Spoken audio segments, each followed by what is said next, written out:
How do you say it? It was a devastating week for American workers, as many of the country's largest companies saw little choice but to lay off or at least announce layoffs of tens of thousands of employees.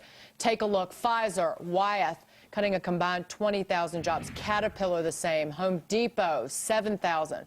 Kodak, 4,500. Those are just some of the announcements. We were looking at over 100,000 job losses announced globally. If you're one of the newly jobless, what do you do now? Career counselor Hallie Crawford is back with us to discuss that. And we do have a question that we want to get to from somebody. Pat has a suggestion to solving the unemployment problem in this country. He says, why not lower the retirement age for workers that would be interested in early retirement? This could help as a way to vacate some of the jobs. Hallie, what do you think about that?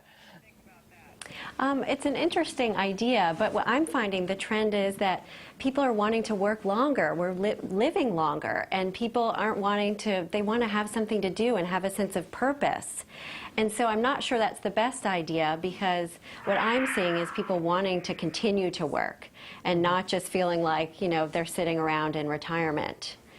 So I'm seeing actually the opposite trend. What have you been hearing from people who are looking for jobs? Is there a theme that's developing? One of the themes I'm seeing is when people are applying for jobs now, they are not hearing back for weeks. And part of it is because these employers are getting up to 3 times the amount of resumes that they used to get for the same jobs.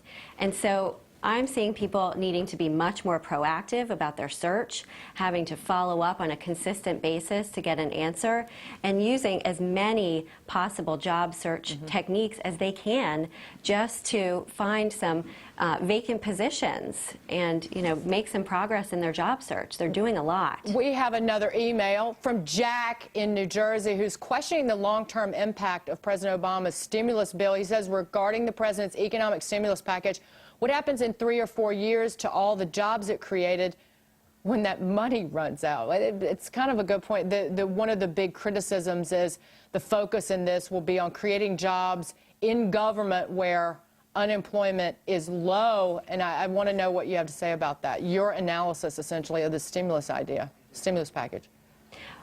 Well, these jobs should stick around. There are certain specific industries that are supposed to grow based on the stimulus package: IT, healthcare, environmental technology, those kinds of things, and those jobs should stay put. It's not like they're going to be created and then go away. So I think it's a good idea. I agree with what the senator was saying before about we have to focus on jobs because the employment rate is so high, and that's, people just need to get back to work. Quickly, where are you seeing the jobs? Some of the obvious places clearly are government jobs, health care, but are there any areas that we're missing that you see opportunity? One of the areas I see is because of the internet, people are working so much more from home, and if you have a specialization, like say you're an accountant or great with administrative work, there's this whole field of virtual assistants, having a bookkeeper who works for you but lives in another state. And so there's this whole like self-employment, starting your own business from your own home, and you can service tons of people all over the country. What about I had that for my business. But what about these green jobs? Like, what's a green job, and do you have to go back to school? What are they talking about?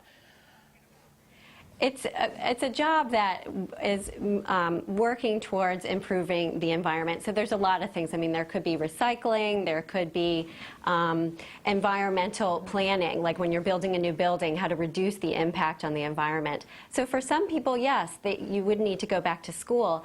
But there are programs out there that you can learn some basic skills. So even if this isn't your area of expertise right now, you can go back and take some classes in order to get into that industry. And it's worth it. It's a big deal these days. And that's where we're going. Can I yeah, absolutely, add on here? I think one of the things is people have to sort of plan for the possibility before they leave their job. And they have to keep up their skills. And they have to invest in themselves. And so they just can't wait and then say, oh, well, now I've lost my job. What am I going to do? Oh, I don't have the skills that I need to do the dream job or the job I want to do. Plan in advance. Look ahead a little bit. No one's feeling terribly secure. So if you want to be secure, make sure your skills are as honed as possible. You can jump in here. Sure, one word, relationships. You have to get out of that cubicle. It's not about your cubicle and you going to lunch. Right. Start building relationships with the people around you. Why? Because when you do lose that job, potentially, it's those relationships that help you kick down a door at another company or start an entrepreneurial venture.